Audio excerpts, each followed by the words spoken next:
log out for a few minutes, check the internet. I've also told Enola to check our own part of the internet so that we can enjoy the conversation. Network is just is what it is tonight. So please, if you joined earlier, please still live and direct. You know, we're talking about the fact that everyone comes with a baggage from their childhood, from unresolved trauma. In fact, one of these days we need to talk about how to know the impact of emotional abuse on adults, the impact of verbal abuse on adults. You know, because some of these things are not just being mentioned. A lot of people are having unresolved trauma, and it's having multiple layers of impact, okay, on their life. It's having it on their relationship. It's having it on their interpersonal relationship, on their mentors, etc. You know, so it's important for us to deal with mental health issues, and it's important for us to keep creating that awareness where we can collaborate. We can have collaboration between all stakeholders, community leaders, church leaders, government, and also the people in the value chain of the mental health space. Okay, so I'll try and bring Enola back again so that we can at least enjoy the next 30 minutes. Just to buttress what Enola was saying before she went off, she's unable to join. Okay, please, Enola, please send me another request so I could add to you. To it. You know, just to buttress what Enola was saying, I had a client, I think I mentioned that to some people yesterday. I had a client who got healing or found solution to mental health issue by, you know, combining worship experience with therapy.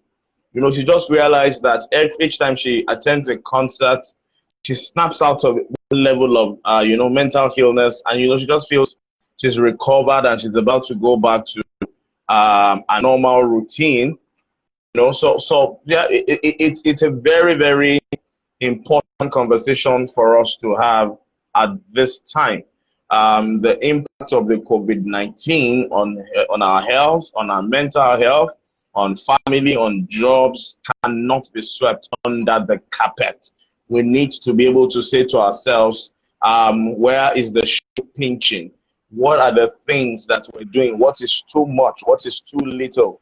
You know, how do we attain that level of collaboration where the church sees its part in the solution? Mental health professionals also see their parts in the value chain. So it's a whole lot. And Enola was trying to shed light on that. I think the network from my end, or maybe my end, I'm not sure. But she's trying to log in. So please, Enola, would you please send a request again? Thank you. Okay. Network has just been something else.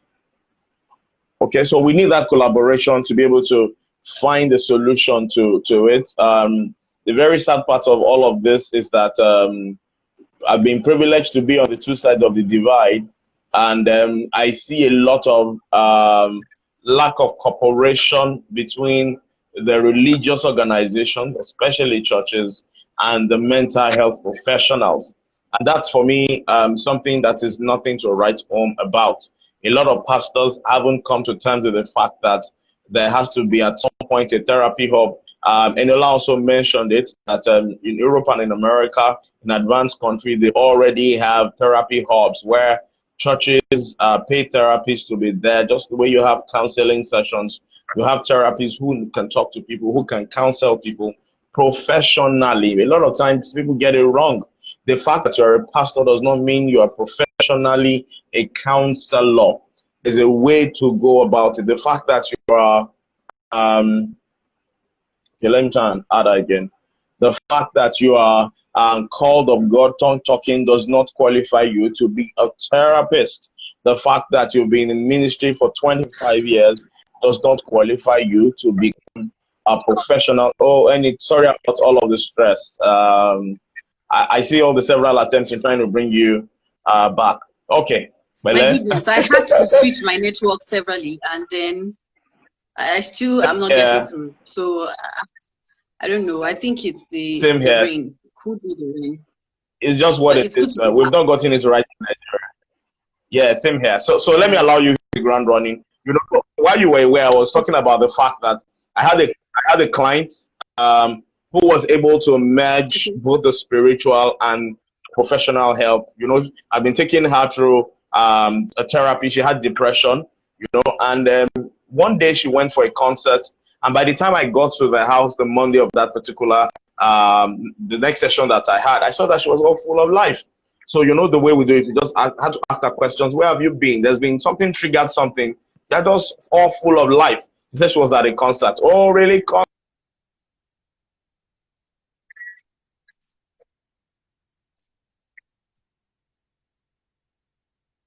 You know, in 1 month, she was able to come out of the depression totally. I mean, we still spoke on Saturday. She's on my speed dial. She's forever grateful. I'm just trying to validate what you said, that we need both physical, we need professional help, and we also need sometimes spiritual help. You know, so I'll turn the table over to you so you can where you stopped. Over to you, Eniola. Okay, all right, thank you. So I was talking about trauma and how we should resolve trauma, and the fact that we need to focus on both the spiritual method and the scientific method, which is psychology and therapy, because we need to integrate the two for us to get restoration, for us to be able to restore. And by restore, I mean so there's the in restore means to get back to the original. So for you to get back to the original, we need to, you know, some sort of integration with both therapy and, you know, faith, the spiritual aspect. We need both to work hand in hand. And I don't mean religiosity, neither am I talking about the traditional method. I'm talking about faith. By faith, I mean your belief, that is your interaction and relationship with God, your personal relationship with God, you know, whether it's the Holy Spirit, you know, just your own faith work. That is needed. So we can't just, you know, say we're going to focus on just religious aspects and, you know, just go to church or to mosque and they're not focus on the spiritual and not focus on the therapy aspects. We're not going to get any results that way. For some people, it may work for them because in therapy, there's also the belief system aspect where we work with belief system. And just by focusing on that, the individual can actually like come out of it, which was what happened in your client's case. You know, she was able to, you know, come out of it because she was, you know, she went for a concert and she, you know, found this sort of joy and all that. Because at the end of the day, what we are trying to get is joy, to be able to get back to that place where we feel that joy. Now, the word enthusiasm, when you're enthusiastic, is from, you know, it means to be in joy, to be in God. So we need to be able to be in God and at the same time seek therapy for us to get resolution, for us to, you know, resolve trauma, for us to, you know, handle certain circumstances. So how do you know that you need to seek help? First, when you begin to feel that you're not feeling good, you know, you have low mood, or you're not, you know, joyful, you're not, you know, the happy person that you used to be. You see that you're beginning to struggle with productivity at work, you're beginning to procrastinate a lot, you're the kind of person that gets things done easily, but you can't seem to get anything done. Or you see that, oh, you're not, you know, you're not just replicating the success that you used to have, for instance, or you're finding it difficult to talk about your brand or your product or your business, or you're finding it difficult to do things that you used to enjoy doing.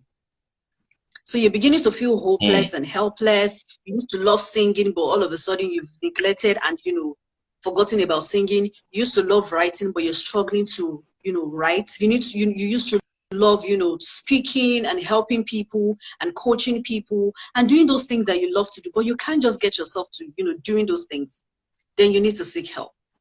Now, I know that, oh, you may want to, you know, do a lot of, you may feel that, okay, maybe it's your business strategy that is not working, for instance. Sometimes it's just here in your mind. It could be fear, it could be anxiety, it could be trauma, it could be unhealed and pain. Once you're able to come out of that, you'd find yourself being that, happy person and joyful person that wants to do all those things that you dreamt of doing as a child. So many, suffering in silence. They don't know who they are anymore. They've lost their sense of identity.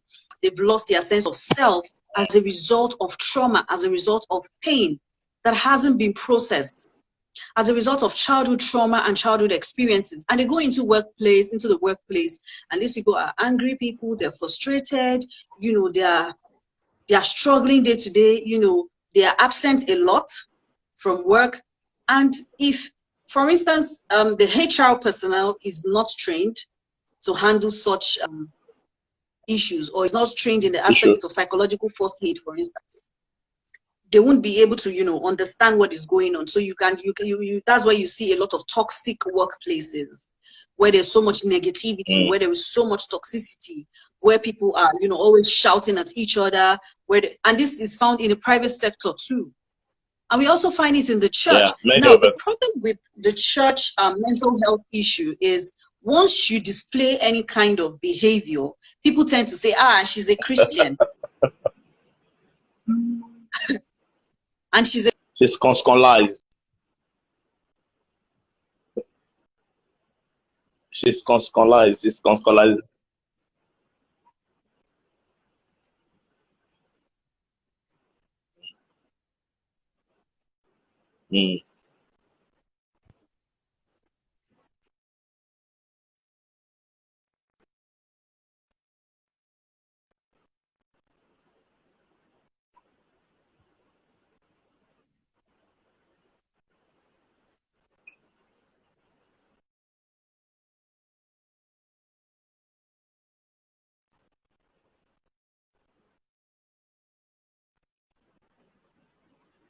Okay, so while we wait for Enola to come back, so she was trying to explain the fact that we need the. Okay, she's back.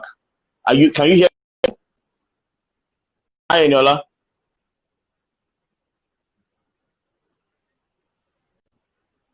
I'm careful not to just log out and log in again. Okay, so are you back? Yes, I can hear you now. Yeah.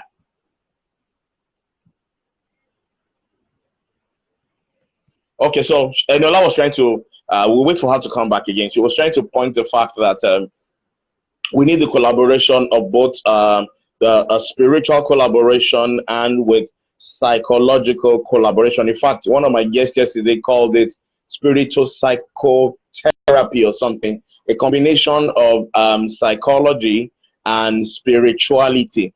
We need that collaboration. Part of the reasons why, okay, we can't hear her yet. Okay, so she's pulled out. She's going to come back. Part of why I put all of this together is just to help especially the body of Christ, to get this balance. Too many castigation, too many stigmatization with mental health. There's too much so many people mystified. Okay, someone has helped me. Spirit psychotic. Okay, yeah, that's the word we used yesterday. Spirit. In other words, the combination of spiritual things and psychological things, because man is a tripartite being. He has a body, he is a spirit, has a soul, and lives in a body. So the same way we're comfortable to see medical doctors, the same way we're comfortable to see pastors for spiritual issues, the same way we should be comfortable to see a psychotherapist, a therapist, a life coach that can help you solve the issues that are like clusters that you don't have understanding and clarity about. That's the essence of this particular discussion. We've got to find. Okay, Enola, it's good to have you back. Sorry about all of the stress. So it's good for us to find that energy. But I've been there before. So let me allow you. Let me allow you run. Let me allow you have the. It's just what it is, man. Okay, I think I heard what you said. You talked about. Okay, I was trying to explain what. So an usher in church has issues, then it's mystified. Oh, okay. So for instance, so you could take an usher in church has issues, mental health issues, and is displaying somehow. And people are judgmental. They're saying, and she's an usher. But you don't know that what she's doing, or the behavior she's exhibiting, is tied to a psychological problem. For instance, maybe she's depressed, maybe she's suffering from anxiety, for instance. So we need to get people to the point where people actually understand that there's a thing called mental health issue. Now, it doesn't not mean that we should any behavior at all, or based off of, okay, this person is suffering mentally, or this person has emotional issues. So we all are actually like on a continuum. So it doesn't necessarily mean that all the people that are joyful and happy are not depressed. Now that's where we get it wrong. We believe that when people are joyful, they are just out there, happy, that means that they are fine. Sometimes those people are the ones even suffering in silence. Those ones are the ones that are, struggling emotionally. Those ones are the ones struggling mentally. And because of the fact that, victimization, stigmatization, they do not come out to talk. Because once you say, I need help. So when I work with people, for instance, that have social anxiety, and they see that this thing is affecting their work productivity, is affecting the fact that they cannot even, take on responsibilities at work that can even like help them to get promoted, for instance, or for career growth. Once I begin to work with them, I realize that, okay, there are so many things. So what I usually do is I take them through trauma work, because sometimes the major issue, childhood trauma, their father said something, or their mother said something to them growing up, or said something to them. I don't know if you've ever heard of Oprah or this celebrities talk about, when they were in school and their high school teacher says, you're not going to amount to anything. That's trauma. And then, they label them, and then they come out, to be successful, and they say, and they tell the story. Now, that trauma work must have been done for them to be able to even like get to that point where they are now successful. So many people, the problem where they get stuck is when they are unable to resolve the trauma, when they are unable to like figure out how to understand and reframe what has been said to them or what they've gone through, such that they would be able to become the real person they're supposed to be, their ideal and true self. Because at the end of the day, there is a true self, there is an ideal self. God doesn't make mistakes. He created us to be whole. But all of a sudden, when we came into the world, all sort of things started happening to us. People, had to grieve, for instance, at a young age. Maybe they lost their mom or they lost their father. Growing up, there was no father figure, there was no mother figure, there was no present parents emotionally or, even physically. So there are so many issues that people have that is affecting them, and they are not even aware that that is the problem. And this has, somehow shaped and, affected their mindset and their belief system. And that's why you hear people say things like, I hate men. Probably because of what they've gone through. Men has come. Or men has come. Or you hear people say things like, I don't want to ever get married. Probably because of what they've gone through. So there are so many, forms of abuse and all sorts of things that people have gone through growing up that has affected their mindset, their mental well-being. It could be sexual abuse, it could be financial abuse, it could be toxic relationships, maybe with parents, with religious leaders, because that is even another topic for another day. Because sometimes there is a form of abuse, spiritual abuse, where people are being manipulated by their own religious leaders. I heard a lady share a story about a prophet that, took her belonging, a car or something like that. And, as a result of manipulation, he manipulated her into getting all that from her. And these are things that actually like lead to mental health challenges for people, because you feel like, this person is in a place of authority, and this person is someone that I should be dependent on in terms of he is the shepherd and I'm the sheep. And this person should be in charge of, taking care of me and all that. But at the end of the day, it doesn't work that way. There's all sorts of abuse going on. There's a spiritual abuse, there's mental abuse, all sorts of things, emotional abuse. that is another topic for another day, because the church has a responsibility to ensure that people, because people are coming there as people who are sick, for instance, and they need help, just like the hospital. Yeah, church is an hospital. So the church has a I always say church responsibility. is an hospital. Exactly. The church, exactly. Church has the responsibility of, ensuring that the body, soul, and spirit is well taken care of. So fine, we are doing entrepreneurial workshops in church, which is good. Financial aspect. We also need to start doing things that has to do with the mental aspect of things. That's the truth. So COVID has happened. Church members are, at home. Some of them have had to go through pay cuts. It's not prayer that is going to work that out for them. Now they need real help. Some of them have lost their jobs. Some of them are, going through terrible, terrible, situations in their homes. There's a lot of violence in the home because, of course, the what's it called, the provider or the person in charge of being responsible for the family cannot take care of the family anymore. So they are just transferring aggression. There's a lot of violence. How are we communicating with the members, to help them come out of that, to help them figure out new ways of doing things? So the church has a responsibility of also focusing on the mental aspect. There are a lot of ways to doing things. There are options out there. Once people know that there are options and they can see, so what they simply need is for the veil to be removed from their eyes, which is what God even talked about in the Bible. For the veil to be removed from their eyes, once they are able to see that, oh, there is another way out. We need to get to that point where we start telling people the truth. Because we've been teaching religion for so long and it hasn't helped us anyway. So we need to start teaching the truth.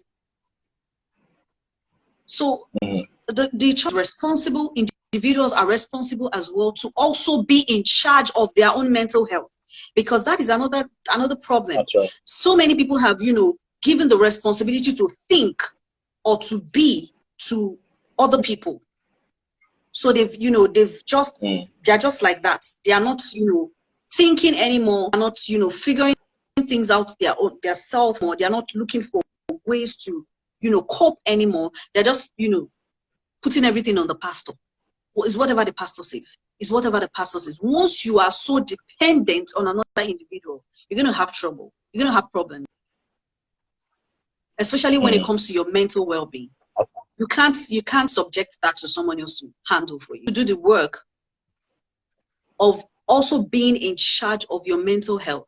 You need to be in charge of your emotional well-being. So in the morning, do your morning routine of getting up in the morning. Maybe it's your prayer you want to do, or you want to listen to an inspirational message, or you want to read a book for an hour.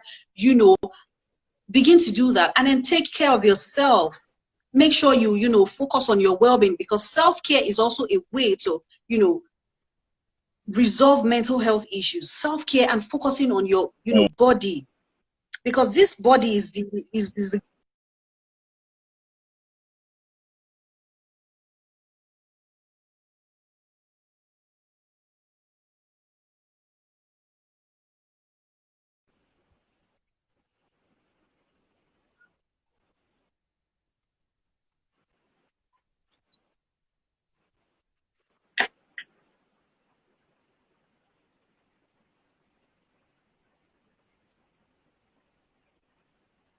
I can hear you.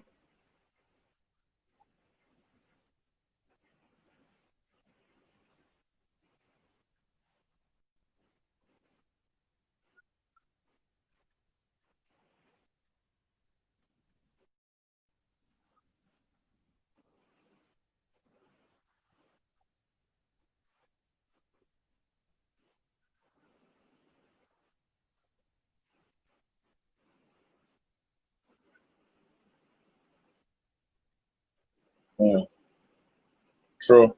Very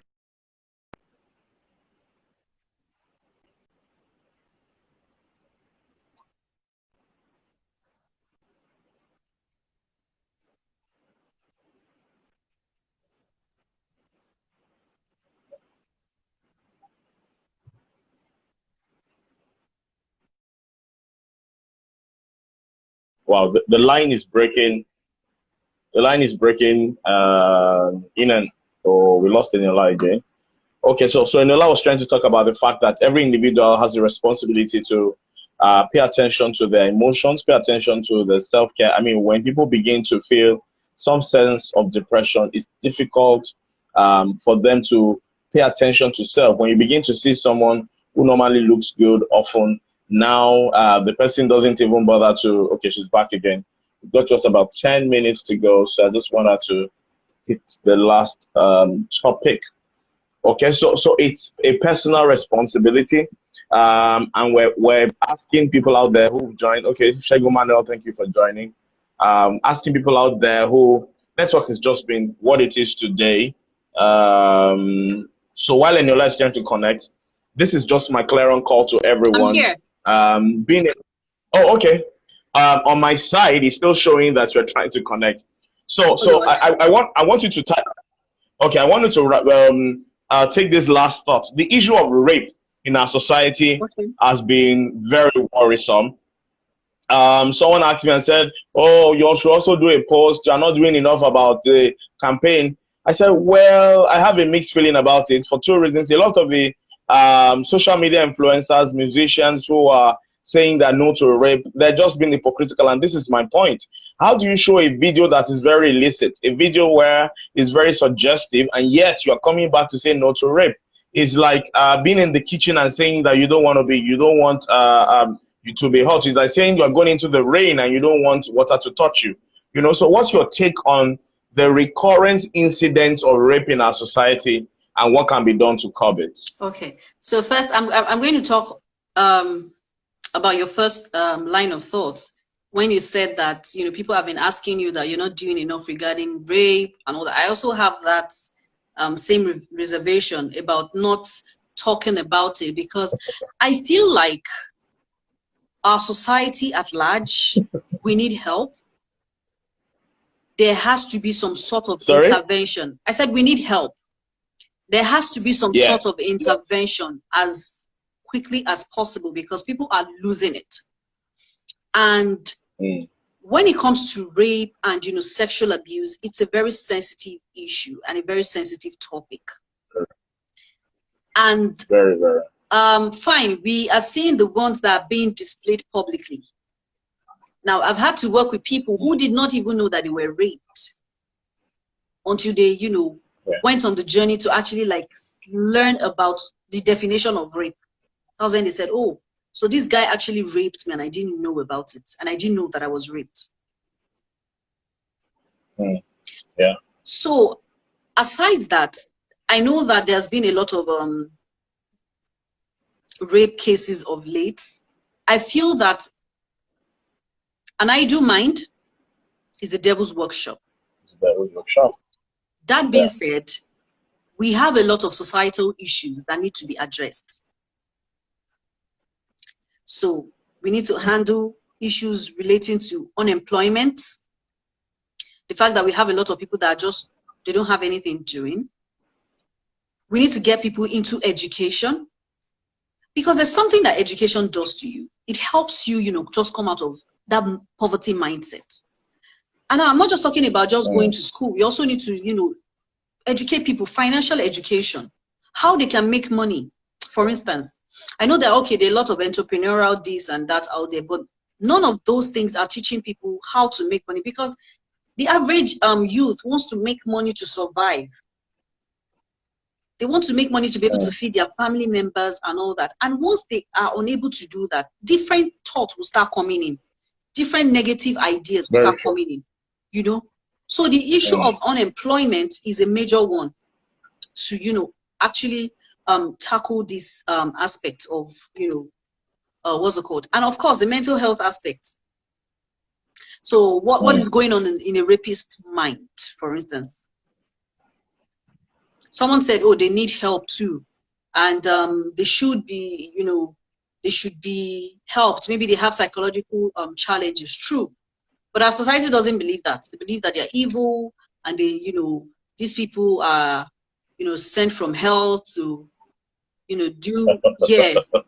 But how do you, because when you come out and start talking about addressing issues from that angle, people start saying, oh, yeah, maybe you're being a rape apologist, what's the word now? What's the term? Apologist, a rape apologist, or you're trying to create or make excuses for them and all that. That is another aspect. But the truth is that we have dysfunction. Now, let me explain what I just said now in simple terms. For instance, a guy that was molested as a child, that is not an excuse to continue in the pattern, but someone that was molested as a child growing up, and then the person, got into adulthood and started molesting people, molesting girls, sleeping with girls, having multiple sexual partners, or, abusing girls because of his past experience. Now, this person did not process trauma. This person did not process the abuse. So many people were exposed to sex at at a tender age when they shouldn't even be involved in it. Now, the first thing that should be done for people that have been raped, especially the young girls, is to put them in therapy. That's the first thing. That's the first point of, because see, these things, because they are not physical, they can't show that it's affecting the person physically, but it's affecting the person up here. And that's why people go, I've heard stories of, growing up, my uncles used to rape me, they used to molest me, and then this person, got into school. This person, got into school and was, all over the place, had a lot of multiple partners, had a lot of, sexual relationships and all that with guys, even with women, because there's been some sort of, what's it called now? It's like when a cup, for instance, let me use a cup, for instance. So when we have a cup like this, can you hear me?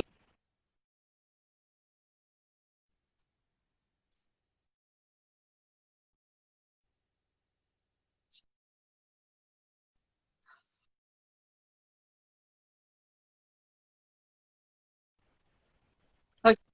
I can hear you now. So I said it's like a cup, for instance.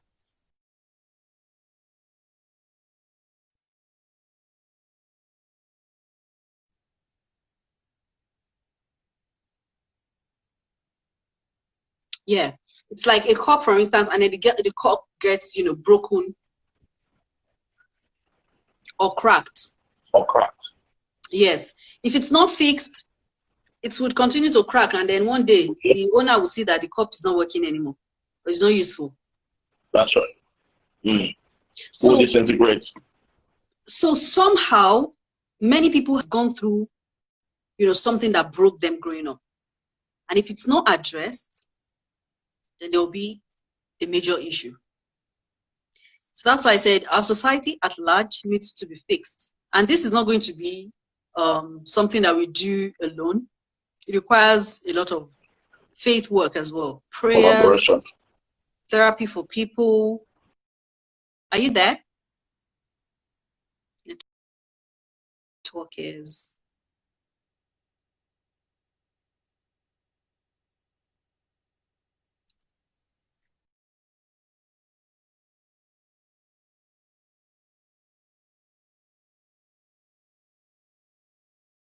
I can hear you, Eniola. Okay, so while Eniola is trying to come back, I think she's been trying to say,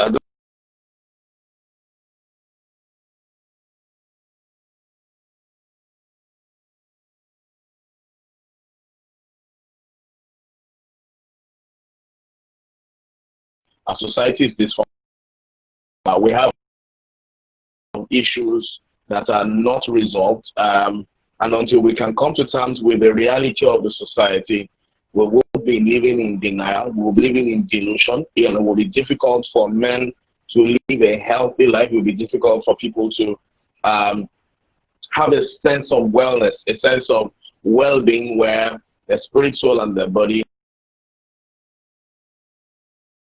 leave our last thoughts before we go tonight. So sorry for everyone who's joined in. It's been due to the issue the network issues that we, okay, she's out now. So when she comes back again, we can end in another 3, 4, 5 minutes. Okay, then if you have questions, maybe you should also put in your questions. Maybe we should just stretch it a little bit. If you have questions, we're speaking about mental health, equilibrium. What's the balance between seeking spiritual help? It's really a bad network, yes, a very bad network there. Probably will need to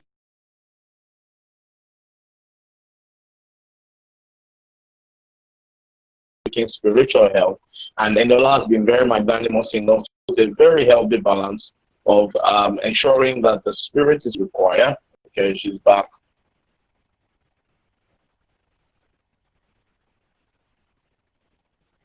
Okay, so that everyone knows that it's a combination of both the psychological health and also spiritual.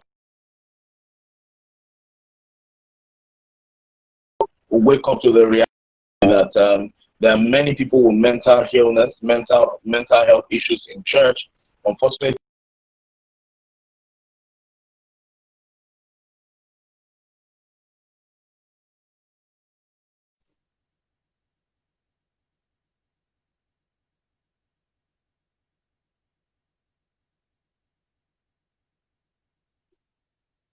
on how we can collaborate to a point where we can have a health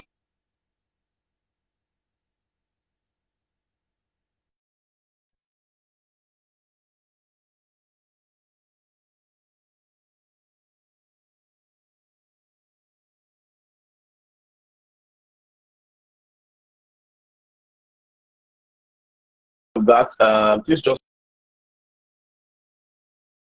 tonight the network isn't favorable at all.